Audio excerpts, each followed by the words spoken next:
Here's a figure that might shock you.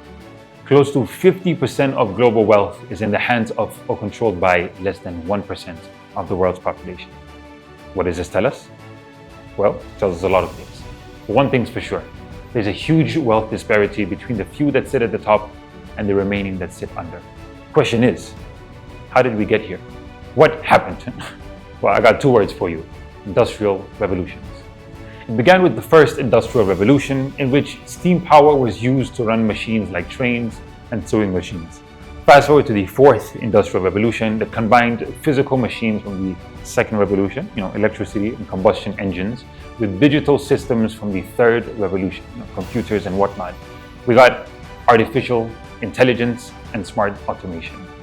Now, the current revolution, which focuses on using technologies like big data, help us carry out our tasks with increased synergy and efficiency. So we've essentially gone from the Stone Age to an age where advanced and complex technologies are used in all aspects of human endeavor, from referring to video assistant referees, better known as VARs in sporting events, to completing hefty transactions with a single swipe of the card. The human race has heavily relied on these technologies for our advancement.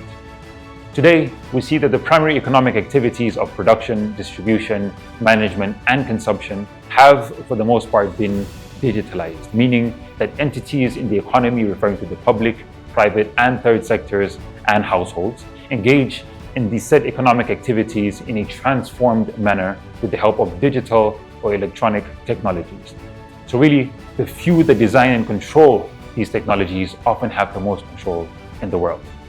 And that partly explains how we got here. In other words, why there is a huge wealth gap on the global level. So now we know what the digital economy is. Where does the halal economy come into the picture? And how does it relate to the digital economy? Well, let's first establish what the halal economy is, shall we? The halal economy, in simple terms, refers to economic activities and industries that comply with the principles of Islamic law, otherwise known as the Sharia. The term halal refers to anything that is deemed permissible by Sharia. Now, a few examples of economic sectors wherein halal activities are booming are the halal food and beverage sector and Islamic finance sector. Now, in the former, Sharia mandates that food items are free from substances like pork and alcohol. Over in the Islamic finance sector, investments are required to be ethical and riba-free, in other words, non-usurious.